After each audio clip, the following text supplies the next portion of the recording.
In the face of the growing horror in the Middle East, we are acting to keep alive the possibility of peace and a two-state solution.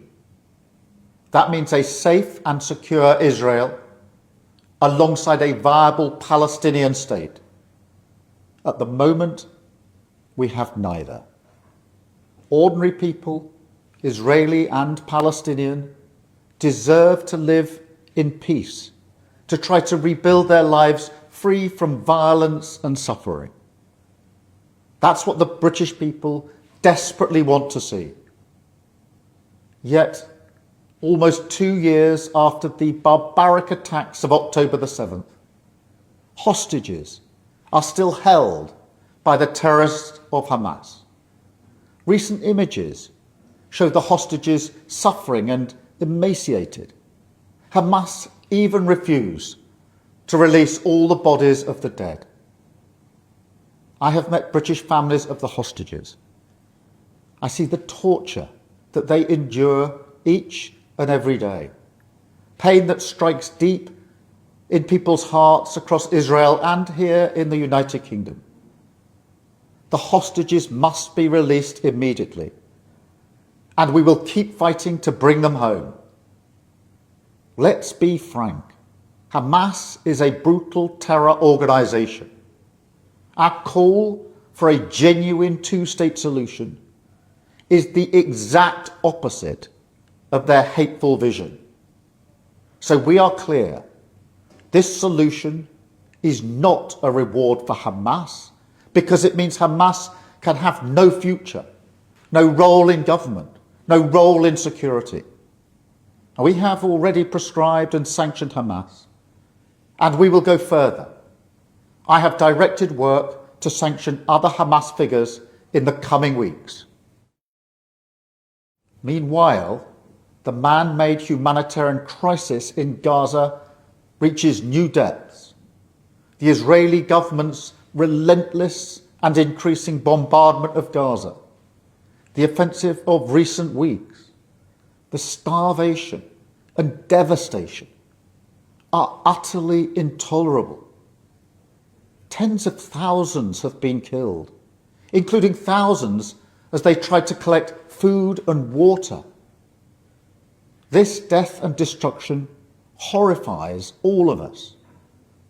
It must end.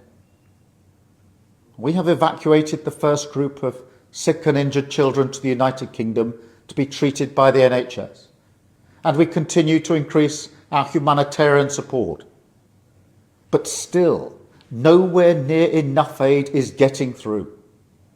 We call again on the Israeli government to lift the unacceptable restrictions at the border, stop these cruel tactics, and let the aid surge in. With the actions of Hamas, the Israeli government escalating the conflict, and settlement building being accelerated in the West Bank, the hope of a two-state solution is fading. But we cannot let that light go out. That is why we are building consensus with leaders in the region and beyond around our framework for peace. This is a practical plan to bring people together behind a common vision and a series of steps, including the reform of the Palestinian Authority, that takes us from a ceasefire in Gaza to negotiations on a two-state solution. We will keep driving this forward.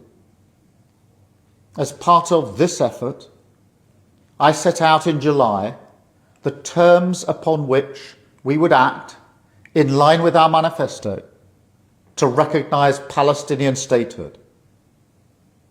That moment has now arrived. So today, to revive the hope of peace and a two-state solution, I state clearly, as Prime Minister of this great country, that the United Kingdom formally recognises the State of Palestine. We recognised the State of Israel more than 75 years ago as a homeland for the Jewish people. Today, we join over 150 countries who recognise a Palestinian state also. A pledge to the Palestinian and Israeli people that there can be a better future. I know the strength of feeling that this conflict provokes. We have seen it on our streets, in our schools, in conversations we've had with friends and family. It has created division. Some have used it to stoke hatred and fear, but that solves nothing. Not only must we reject hate, we must redouble our efforts to combat hatred in all its forms. We must channel our efforts, united together in hope, behind the peaceful future that we want to see. The release of the hostages, an end to the violence, an end to the suffering, and a shift back towards a two-state solution as the best hope for peace and security for all sides.